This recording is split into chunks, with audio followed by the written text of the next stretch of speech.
제가 추천드리는 거는 관절을 안 쓰는 게 정확도도 올릴 수 있고 거리도 늘릴 수 있는 제일 좋은 방법이다 라고 말씀을 드리고 싶어요. 우리가 스윙을 하다 보면 자연스럽게 이 관절들을 쓰게 되는데, 이 관절을 많이 쓰면 쓸수록 정확도가 떨어지는 변수라고 생각을 하시면 됩니다.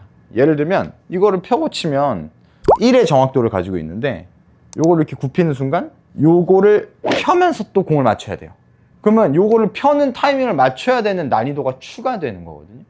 그러니까 잘 맞을 확률이 30% 떨어진다, 이렇게 생각하시면 돼요. 손목도 마찬가지예요. 손목도 이렇게 쓰게 되면 요거를 또 이렇게 펼치면서 공을 맞춰줘야 되기 때문에, 이제 손목을 이렇게 돌려주는 걸 말씀드리는 게 아니에요. 이거는 당연히 돌려야 되지만 여기서 이거를 쓰는 걸 말씀드립니다. 여기서 우리가 이 동작도 해야 되는데 이것까지 쓰고 있어요. 그러면 여기서 이렇게 꺾여서 이렇게 돌려서 맞춰야 돼요. 이것 역시 정확도를 굉장히 많이 떨어뜨립니다. 여기서 스윙이 끝나면 되는데 팔꿈치를 굽혀서 정확도를 떨어뜨리고 손목을 굽혀서 정확도를 떨어뜨리고, 그러면 여기서 30% 여기서 30% 이렇게 하면 사실은 거의 잘 맞을 확률이 49%까지 떨어지겠죠. 그렇기 때문에 관절들만 잘 고정을 해줘도 사실은 정확도가 훨씬 올라갈 겁니다. 그래서 관절들을 고정해주는 연습을 해주시고, 이런 식으로 사실 그렇게 팔에 많은 힘을 주지는 않았거든요. 팔은 고정해주는 힘 정도만 주고 사실 그냥 쭉 날아간다. 그래서 훨씬 몸으로 쳤을 때가 사실은 근육도 훨씬 크고 정확도도 좋기 때문에 이 관절을 제어하는 연습을 먼저 하시면 정확도와 거리 둘 다 좀 찾으실 수 있지 않을까. 그리고 제일 좋은 방법은, 이게 심하게 계속 넘어가시는 분들이 있을 거예요. 그 영상을 찍어서 봐도 나는 멈췄다고 생각했는데 계속 넘어가면 아싸리 여기서 멈춰놓고 쉬시는 걸 연습을 한동안 하셔도 됩니다. 올려서 체크, 그 다음 여기서 샷, 이거를 계속 연습을 하시는 거예요. 그래서 이걸 처음에는 보면서 하다가 나중에는 안 봐도 느낌이 오겠죠? 이렇게 계속 멈춰서 요거를 유지하는 연습을 해주시면 이 백스윙을 점점 만드시는 거를 익숙하게 하실 수 있으실 거예요. 근데 이제 계속 그냥 막 치다 보면 여기가 펴졌는지 안 굽었는지 요거를 연습하기가 힘들거든요. 그래서 백스윙 탑에서 멈춰놓고 치는 거를 연습을 조금 해주시면 좋을 것 같습니다. 그리고 관절을 고정해주면 어떤 또 이점이 생기냐면, 우리는 백스윙을 하게 되면 반동이라는 게 생기거든요. 왜냐면 이렇게 올렸으니까 이렇게 내릴 때 반동이 생기는데, 이 반동을 사실은 대부분의 아마추어 분들은 이 손목이 받아요. 이렇게. 그래서 여기가 이렇게 낭창낭창 거리는 경우가 많이 생기거든요. 이것 역시 너무 많이 손목이 꺾이게 되면 이 타이밍을 맞추기가 아마추어 입장에서 굉장히 어렵습니다. 그래서 여기서 어느 정도 이거를 유지해주는 힘을 주면, 반동을 어디서 받냐면 내 몸에서 받아요. 몸에서 이렇게 꼬이는 느낌이 듭니다. 여기를 잡아줘요. 그래서 유명 프로들 스윙을 보면 진짜로 용수철을 꼬았다가 팡 펴주는 그런 느낌으로 스윙을 하거든요. 그게 왜 가능하냐면 고정할 부분들을 고정해줬기 때문에 가능하다라고 이해를 하시면 돼요. 거기에서 만약에 그 프로들이 팔꿈치를 굽혀버린다, 그러면 사실은 이 몸의 코어에 있는 힘을 여기 전달하는 걸 충분히 못하기 때문에 스피드가 그만큼 날 수가 없습니다. 왜냐면 여기서 또 펴가지고 내려와야 되잖아요. 여기서 바로 이렇게 내려오는 겁니다. 50대 분들이 또 가장 많이 하시는 실수 중에 하나가 사실은 손을 너무 많이 쓴다는 거거든요. 치고 손을 이렇게 당겨지는, 정말 많은 분들이 이 팔로스로 해서 팔이 안 펴지는 것 때문에 정말 고생을 많이 하시거든요. 치고 이렇게 당겨져요. 사실은 당길 수밖에 없어요. 우리가 여기서 다운스윙을 내려올 때 우리는 당기는 힘을 사용하게 되거든요. 당겨와서 풀어줘야 돼요. 그래서 사실은 여기서 우리가 이 모양이 나와줘야 되는데, 근데 당기고 끝내는 거예요. 당길 때와 안 당길 때 어떤 차이가 있냐면, 이 손의 위치와 체의 위치를 보시면 돼요. 당겨왔을 때 체가 지나갈 동안 손은 여기 이렇게 머물러야 되는데, 대부분은 당겨오면서 이렇게 맞기 때문에 사실은 거리를 충분히 낼 수가 없어요. 결국에는 골프는 클럽 헤드에 있는 힘을 공에다가 어떻게 최대한 많이 전달하느냐, 이게 핵심인데, 선이 치고 짧게 이렇게 빠지게 되면 공에 힘을 전달하기도 전에 체가 안쪽으로 빠지면서 공은 오른쪽 스핀을 먹으면서 날아가겠죠. 그래서 사실 슬라이스가 나면 거리가 적게 나잖아요. 그게 이 공에다가 힘을 전달할 수 있을 정도로 선을 못 만들어줘서 그렇다고 이해를 하시면 됩니다. 그래서 선이 이렇게 가서 이렇게 쭉 앞으로 나가는 연습을 좀 해줘야 돼요. 그래서 제가 말씀드리고 싶은 연습 중에 하나는 드라이버 똑딱이에요. 똑딱이는 다 해보셔서 아실 거예요. 근데 드라이버로 똑딱이를 해본 적은 없으실 거예요. 근데 드라이버 똑딱이를 막상 하게 되면 초보자분들은 여기서 이렇게 당겨지는 경우가 되게 많아요. 여기서 이렇게 당겨지는 게 아니라 치고 헤드가 먼저 가는 요 연습을 해줘요. 여기서 치고 당겨지는 게 아니라 치고 헤드가 도는 요 똑딱이 연습을 조금만 해도 훨씬 좋아지시거든요. 그래서 왔다 갔다, 네, 이런 느낌으로 해주시면 클럽이 결국에는 이걸 닫아주면서 거리가 많이 나는 거거든요. 이렇게 했을 때 팔이 여기서 충분히 펴져 있는지, 이쪽 아크가 충분히 내가 크게 그려졌는지, 요거를 연습하시면 요것만 돼도 사실 거리가 20m, 30m는 충분히 느실 겁니다. 지금 클럽 스피드가 90 정도 나왔고 거리가 223이 나왔잖아요. 제가 이 똑같은 정도로 당겨서 한번 쳐볼게요.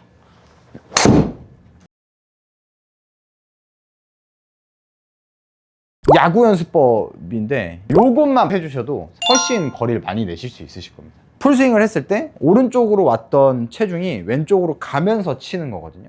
그래서 왜 야구도 왼발을 이렇게 거의 막 들면서 치잖아요. 근데 의외로 되게 많이 실수하시는 게 오른쪽으로 체중을 다 충분히 못 가시는 경우가 많으세요. 자, 첫 번째로는 오른쪽으로 일단 가야 되겠죠. 갔다가 그 다음 왼쪽으로 가야 돼요. 그러면 첫 번째 게 안 되시는 분들이 있어요. 오른쪽으로 가는 게 안 되는 분들은 이 오른쪽 무릎이 펴져 있을 가능성이 있거든요. 근데 오른쪽 무릎을 약간 이렇게 눌러준다, 이런 느낌으로 백스윙을 와주면 오른쪽으로 자연스럽게 체중이 한 70-80%까지 올 거예요. 첫 번째는 이렇게 오른쪽으로 70-80% 와줘야 되고, 두 번째로는 치고 나서는 이쪽으로 거의 100% 다 가죠. 그래서 이게 오른쪽에서 왼쪽으로 체중이 가는 게 돼야 되는데 우리가 사실 하체는 많이 신경을 못 쓰거든요. 이 오른쪽에서 왼쪽으로 가는 것만 제대로 연습해도 거리도 훨씬 많이 나거든요. 그래서 오른쪽으로 안 가지는 분들은 야구 연습하세요. 야구. 백스윙 할 때 왼발 드시고, 백스윙 할 때 왼발 드시고, 그 다음에 왼쪽으로 안 가지시는 분들은 치고 앞으로 걸어가세요. 네. 이 연습만 돼도 오른쪽에서 왼쪽으로 가는 거는 확실하게 되거든요. 제가 팔로만 이제 체중 이동을 반대로 하면서 스윙을 한번 해볼게요. 이렇게 하게 되면 사실은 스피드를 내기가 훨씬 힘들어요. 예, 이렇게 내면 팔로 최대한 내서 92 정도가 나오는 거거든요. 지금 여기서 같은 정도의 힘으로 저는 심지어 팔에 힘도 안 쓰고 오른쪽에서 왼쪽으로만 잘 보내줘도 공에 힘 전달되는 게 훨씬 다르거든요. 이제 한 가지씩 연습해야 되겠죠. 둘 다 하면 이렇게 떴다가 이렇게 걸어가면 너무 힘드니까 내가 그 개인적으로 봤을 때 오른쪽으로 백스윙을 올려서 멈췄을 때 오른쪽에 체중이 70-80%가 안 온다, 그러면 왼발을 들고 연습하세요. 왼발을 들고 치고, 왼발을 들고 치고, 예. 그 다음에 치고 나서 왼쪽으로 안 오고 이렇게 뒤집어진다, 그러면 치고 그냥 앞으로 치고 오른발을 그냥 아예 떼버리는 연습을 해요. 피니시 때 이렇게 계신 분 진짜 많으세요. 이렇게 돼 있으면 일단은 여기에 한 20-30%는 밟을 수밖에 없어요. 그래서 피니시 어떻게 돼 있냐면 여기서 이렇게 돼 있으면 딱 체중이 봐도 이쪽으로 다 충분히 못 가 보이죠. 그러면 사실 체중에 있는 힘을 충분히 스피드를 내는데 쓸 수 없다라고 이해를 하시면 돼요. 그래서 여기서 쳐주고 그냥 계속 이 오른발 떼는 연습을 해주시면 자연스럽게 이 체중 이동하는 힘을 스윙에 전달하는 연습을 조금 하게 됩니다. 그래서 오른쪽에서 왼쪽으로 가는 게 굉장히 중요하다. 우리가 결국에는 여기서 원을 그리는 거잖아요. 이 원을 그리다가 공을 치는 건데 조그만한 원에서 공을 치는 거랑 원이 엄청 큰 원에서 치는 거랑 원의 정도가 공에 가까웠을 때는 더 일직선에 가까워지는 거죠. 이 아크가 커지면 커질수록 원이 클수록 사실은 공에다 전달할 수 있는 힘이 더 많다라고 이해를 하시면 되거든요. 이 원을 크게 그린다고 하면 가장 많이 나오는 실수가 원을 크게 그리려고 얼굴을 막 이렇게, 얼굴은 고정되어 있어야 돼요. 머리가 고정되어 있는 상태에서 최대한 원을 크게 그린다, 이런 느낌으로 가줘야 거리, 정확도 다 잡을 수 있으실 겁니다. 정타에서 제일 중요한 거는 저는 정렬이라고 생각하거든요. 공을 맞출 때 정렬이 깨져 있는 분들이 생각보다 굉장히 많습니다. 간단하게 보면 어깨랑 스탠스 이 두 가지만 맞춰도 정타율이 훨씬 올라갑니다. 무슨 얘기냐면 공을 맞출 때 이 어깨랑 스탠스가 같은 방향을 향해 있어야 돼요. 근데 이렇지 않은 경우가 생각보다 되게 많습니다. 스탠스는 어차피 서 있는 상황이니까 바뀔 수가 없겠죠. 그러니까 어깨만 맞추면 돼요. 보통은 어깨가 이렇게 되어 있는 경우가 제일 많이 있죠. 볼 치기 전에 어깨가 이미 들어와 있어요. 그러면 이렇게 깎여 만들 확률이 훨씬 높아질 수밖에 없겠죠. 그래서 저는 사실 정타율을 올릴 때 이 어깨가 안 튀어나가는 연습을 했습니다. 오른쪽 어깨를 잡아주는 연습. 왜 우리 이 연습 많이 하잖아요. 이 연습. 네. 왼쪽 어깨 오른쪽 어깨 이렇게 하면 정렬이 틀어지니까. 네. 그래서 이 정렬을 잡고 치는 연습. 이 왼쪽 어깨 계속 잡아주고 이 상태에서 치는 연습. 왼쪽 어깨 잡아주고 축 유지. 그래서 얘가 최대한 유지되면서 치는 연습을 해주시면 이게 훨씬 자연스럽게 길을 만들어줄 수 있거든요. 이제 드로우를 칠 때도 제일 좋은 방법이 사실 어깨축이 안 움직이면, 어깨축이 좀 버텨주면 드로우가 훨씬 잘 걸립니다. 얘가 어드레스 때 백스윙 갔다가 여기서 튀어나오면 요거 안 돼. 여기서 이렇게 들어가야 되겠구나. 그래서 어깨가 사실은 이렇게 튀어나가는 게 아니라 여기서 이렇게 들어가야 된다. 안쪽으로. 오른쪽 어깨가 살짝 아래로 내려가는 연습을 해주시면, 그래야 얘가 안쪽으로 돌면서 정렬도 훨씬 잘 맞을 거거든요. 어깨가 우리가 이렇게 숙여져 있기 때문에 이렇게 도는 게 사실은 정렬 유지에도 훨씬 도움이 됩니다. 이렇게 들어가면 사실은 어깨가 정렬이 깨지지 않는 상황이기 때문에 이 상황에서 맞춰야 공을 훨씬 더 멀리 보내면서도 공을 많이 띄울 수 있거든요. 그래서 어깨가 이렇게 돈다. 이렇게.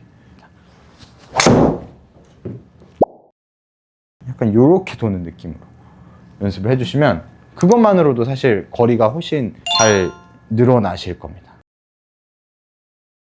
요거를 하다 보면 이제 뒷땅이 많이 나오거든요. 요걸 낮춰야 된다고 생각하니까 막 이렇게 뒷땅이 나는데, 사실은 얘를 팔로 낮추는 게 아니라 어깨만 들어가는 거예요. 팔에 너무 사실 힘이 많이 들어가지 않으시는 거를 저는 권장을 드리고, 똑같이 치되 오른쪽 어깨만 이렇게 약간 파고든다. 네, 오른쪽 어깨가 볼을 치고 나서 약간 파고드는 느낌으로 연습을 해주시는 거를 권장을 드려요. 그래서 치고 이렇게 드는 게 아니라 이렇게 파고드는 느낌으로. 네, 그래서 치고 나서 오른쪽 어깨를 안쪽으로 파고든다. 이런 느낌으로 연습을 하시면 훨씬 자연스럽게 거리도 많이 내실 수 있으시고. 셋업 자체가 비거리 자체에 간접적으로는 영향이 있어요. 무슨 얘기냐면, 셋업을 바꿔줌으로써 사실 정타 확률이 더 많이 납니다. 드라이버 셋업에서 가장 많이 하시는 실수들을 몇 가지 보여드리려고 해요. 첫 번째로는 축입니다. 사실 드라이버는 기본적으로 이 틸트가 어느 정도 되어 있어야 돼요. 저희가 공이 자연스럽게 왼발 쪽에 놓기 때문에 이 오른쪽 어깨가 이렇게 튀어나갈 수밖에 없어요. 그러면 이거를 잡아주면 자연스럽게 앞에서 봤을 때는 이 축이 이렇게 일자가 아니라 오른쪽으로 기울어져 있는 형태가 됩니다. 이거를 저희가 틸트라고 하는데, 그거는 이제 저희가 왜 그렇게 해야 되냐라고 하면 자연스럽게 드라이버가 바닥으로 왔다가 올라가면서 공을 맞추기 위함이거든요. 그러면 왼쪽에 있는데 저희가 이렇게 치게 되면 저희가 원이 아래로 내려가면서, 채가 아래로 내려가면서 맞히게 돼요. 그러면 드라이버가 어느 정도 찍혀 맞게 되면서 백스핀이 많이 걸립니다. 그러니까 이런 셋업만으로도 비거리의 차이를 만들어낼 수는 있는 거죠. 축이 이렇게 왼쪽으로 되어 있으면 채가 내려가면서 맞게 됩니다. 그러면 이제 발사각이 엄청 낮아지게 되는데, 이렇게 되면 사실 거리가 충분히 날 수가 없어요. 이런 경우는 비슷한 스피드로 치더라도 출발하는 각도만 높여주면 훨씬 거리가 많이 나게 되는데요. 해주시고, 그렇죠? 지금 약간 탑볼이긴 했는데, 지금 탑볼이 나도 발사각이 훨씬 더 좋게 나오잖아요. 이 각도만 높여줘도 이렇게 한 20m씩은 차이가 납니다. 그래서 제대로 이 틸트를 만들어주고 공이 맞을 때까지 유지해주는 것만 하더라도 공이 더 올바른 각도로 날아갈 수 있게끔 만들어서 거리가 더 날 수 있게 된다. 이렇게 이해해 주시면 될 것 같습니다. 굉장히 많이 말씀드리는 것 중에 하나는 정타율이 높아야 거리가 많이 난다라고 말씀을 드리거든요. 결국에는 내가 100%의 힘을 냈을 때 몇 미터까지 칠 수 있어 보다는 내가 어느 정도의 힘을 줬을 때 공이 안 나가고 정타를 맞출 수 있어, 이 부분을 아는 게 사실 굉장히 중요하거든요. 그래서 이제 정타를 얼마나 잘 맞출 수 있는 클럽 스피드가 몇이냐, 이거를 찾아보시는 거를 저는 좀 많이 말씀을 드립니다. 개인적으로는 제가 최대한 끌어올리면 한 105마일 정도가 나오거든요. 한번 볼게요. 이러면 이제 105마일 나오죠? 이제 온 힘을 다 쳤는데 244m밖에 안 나와요. 탑볼이었어요. 근데 이거를 제가 조금 스피드를 늦춰볼게요. 저는 평소에는 95에서 100 사이 요 정도를 칩니다. 지금 100마일인데 260m 이거 나오죠? 그러니까 혹시 골프를 하면서 잘 안 되었던 부분들이 있다면 더보기란 설문지에 남겨주세요. 제가 땡그랑TV 영상 중에 도움이 될 만한 영상의 링크를 보여드리겠습니다. 감사합니다.